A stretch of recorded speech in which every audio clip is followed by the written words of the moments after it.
इस ज़मीन पर कितनी किस्मों के जानवर और पौधे मौजूद हैं, ये कहना बहुत मुश्किल है।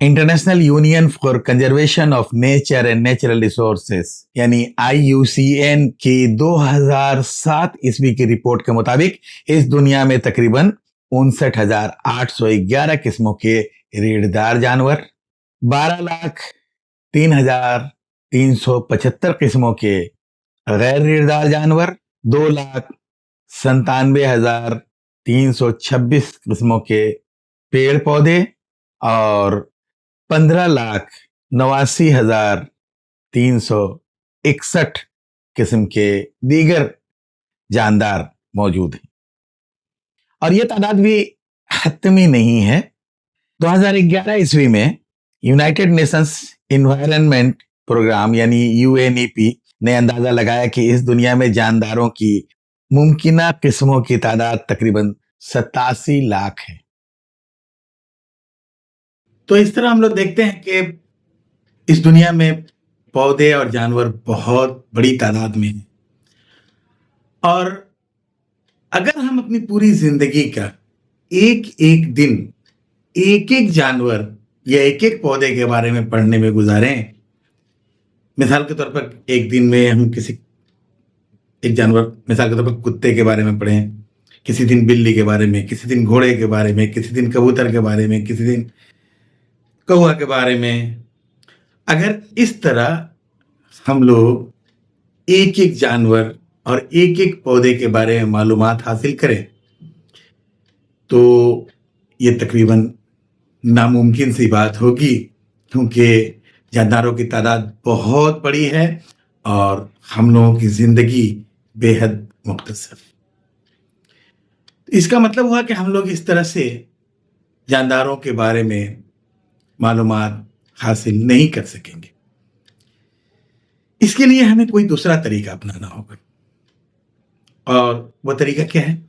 वो तरीका ये है कि अगर हम लोग जानदारों को ग्रुप्स में बांट दें, यानी मिलते जुलते औसाफ वाले, मिलती जुलती खूबियों वाले जानदारों को हम लोग एक साथ रखें।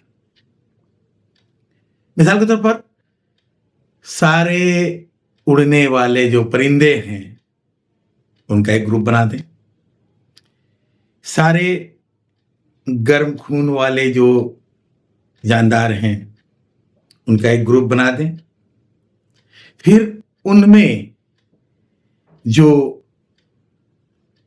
चार पैरों पर चलने वाले जानवर और दूध, अपने बच्चों को दूध पिलाने वाले जानवर, इनका एक अलग ग्रुप बना दें। फिर जमीन पर रेंग के चलने वाले जानवरों को एक अलग ग्रुप में रख दें।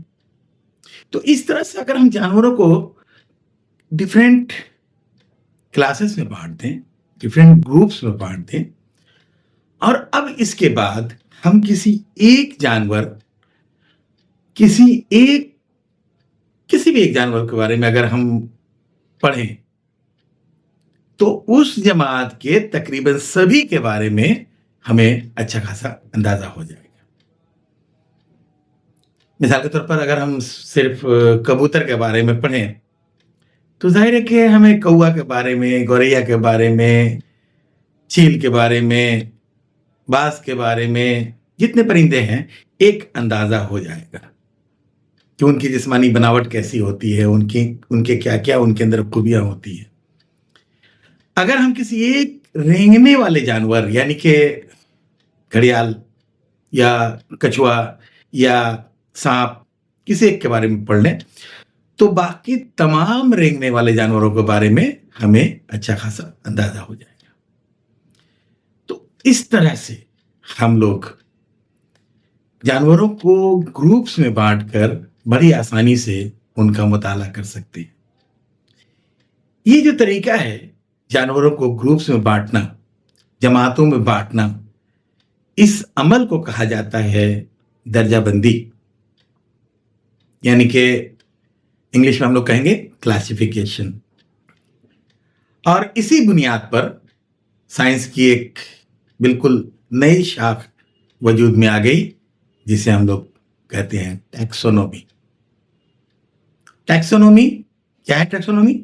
टैक्सोनॉमी साइंस की वो शाख है जो पेड़ पौधों और जानवरों की आइडेंटिफिकेशन यानी उनकी पहचान करना और उनका नोमेनक्लेचर यानी उनका नाम रखना और उनका क्लासिफिकेशन यानी उनकी दर्जाबंदी करना, इससे मुतालिक जो साइंस है इसे हम लोग कहेंगे टैक्सोनॉमी।